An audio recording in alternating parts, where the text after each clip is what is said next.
กน้อยผู้ชายได้บ่เออบอกเลขเดี๋ยวปะเนี่ยเดี๋ยวย้ายสิซื้อให้ว่าซั่น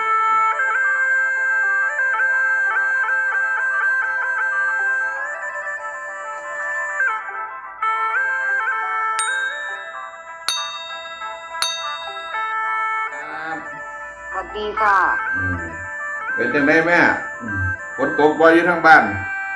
บ่ตกฟ้าร้อนโอ้อาร้อนกาศคักอ่างท้องอากาศมันร้อนติจ้ะ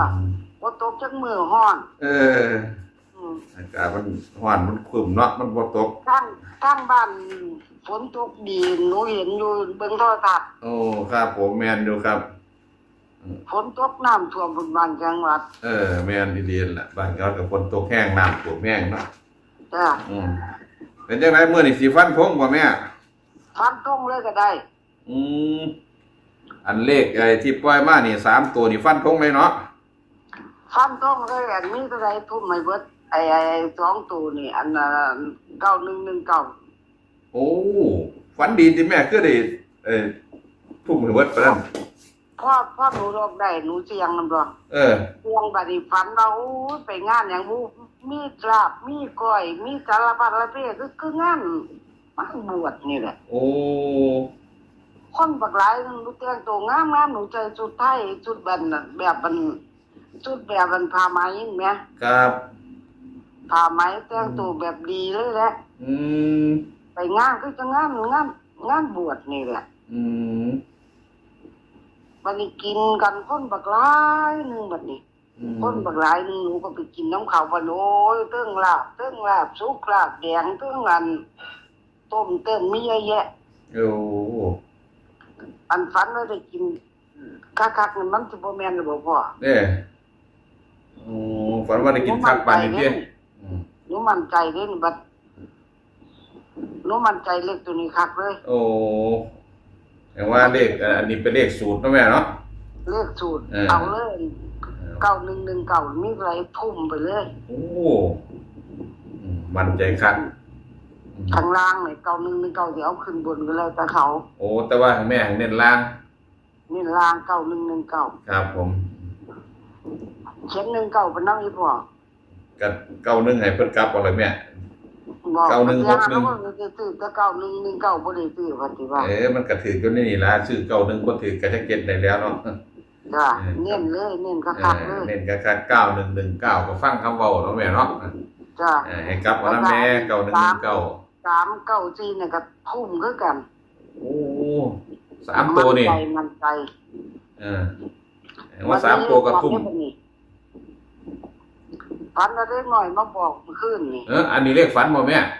บ่อันนี้เลขฝันนี่อันนั้นทุ่มไปเลยอันนี้อันเลขรอบนี่ทุ่มเลยอัน394กับอัน9119รับทั้งคักเลขล็อกกองสลากนี่จ้าครับทุ่มเลยทุ่ม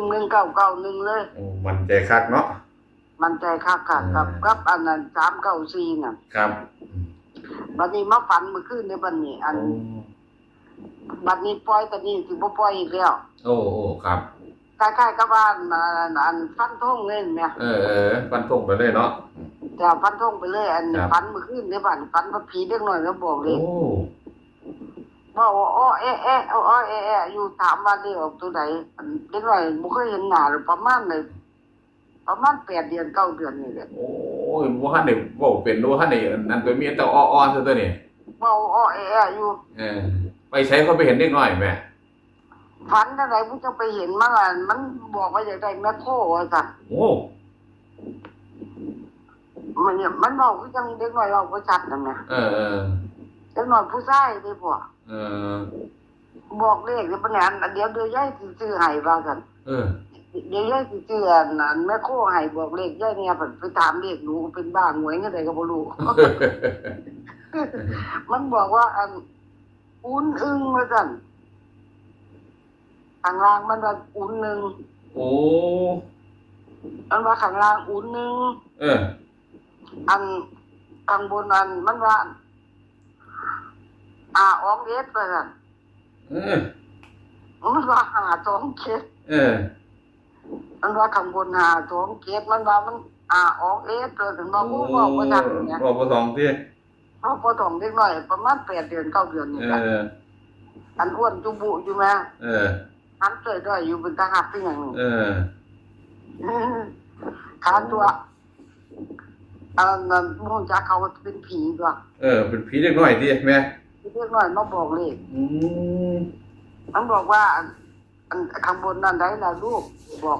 มันถามมันว่าข้างบนนั่นได้ล่ะมันว่าออกเอสเลยหาช่องเจ็ดข้างล่างล่ะลูกก็สั่นอุ้นอึ้งก็สั่นมันบอกซ้ำนี่แหละอันนุก็เลยบอกว่าเดี๋ยวกันถูกได้ซื้อแม่โคให้บัดนี้อันพ่อมันบอกเสร็จเรียบร้อยแล้วบัดนี้แฟนบัดนี้แฟนครับเปิดมุ่งมาบัดนี้ปิดเปิดห้องน้ำมันโค้งๆเก่งๆหนูตื่นพอดีว่าไปใส่อีกถามแฟนว่าเข้าห้องน้ำเที่ยวว่าสั่นแฟนว่าเข้าห้องน้ำปวดเยี่ยวว่าสั่นพอดีหนูตื่นพอดีเลยนอนคักมื้อคืนนี่นอนประมาณสัก4 ทุ่มง่วงง่วงเมียงานนำนาเมียงานแน่เฮ็ดกับข้าวกับน้ำล้างถ้วยล้างจานนู่นนี่นั่นเมียบัดนี้4 ทุ่มรับเลยประมาณสักตี 1กว่าเลยเปิดไฟเบิ่งนาฬิกาในโทรศัพท์ประมาณตี 1:19นอนคักนอนแน่นอนแต่4 ทุ่มพุ่นน่ะรับเป็นตายเลยมาตื่นตอนแฟนเข้าห้องน้ำมันดันปุ๊บๆปิ้งๆนะปิดประตูนะอันประตูในห้องนอนแหมหนูก็ถามว่าไปเฮ็ดหยังอีกแล้วเขาบอกว่าเขาปวดเยี่ยวอันนี้ก็เลยตื่นเลยเท่านั้นแหละครับผมมันสิบ่มาแต่บ่มันจะหาเจอความฝันกับแม่นได้พ่อแม่นเอาแต่ความฝันน่ะความฝันนี่ได้มานี่เด็กน้อยผีเด็กน้อยมาบอกนี่คือ527ว่าติแม่527ข้างล่าง01ข้างล่าง01อีกมันบอกซ้ำนี่แหละมันบอกซ้ำนี่ติคันถูกสิซื้อแม่โคตรหน่อย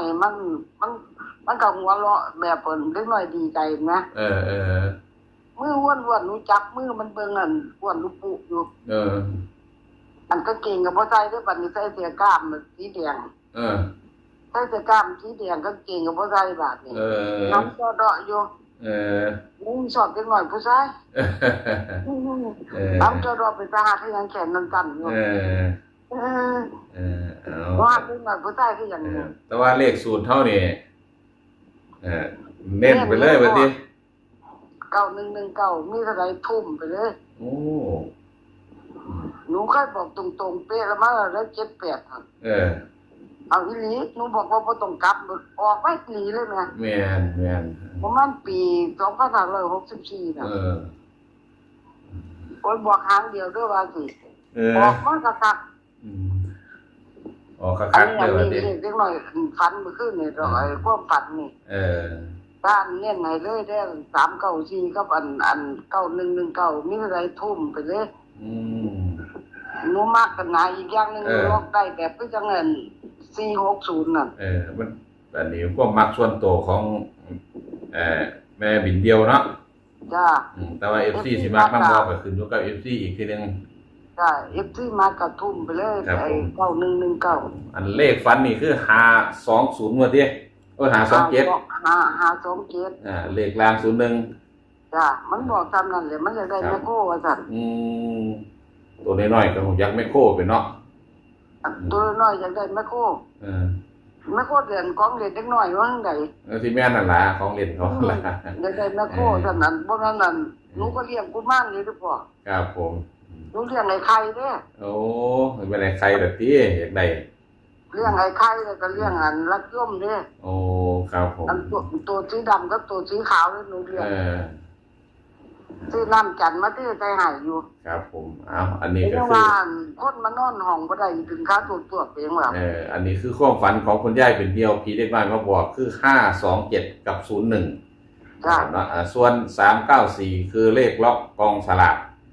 เลขล่าง91เนาะแม่เนาะ91นั่นฟันธงเลยแม่เนาะฟันธงเลย9119ครับ กับไอ้394ครับผมสำหรับคลิปนี้ก็ขอบคุณคุณแม่หลายครับผมสวัสดีครับจ้าสวัสดีค่ะ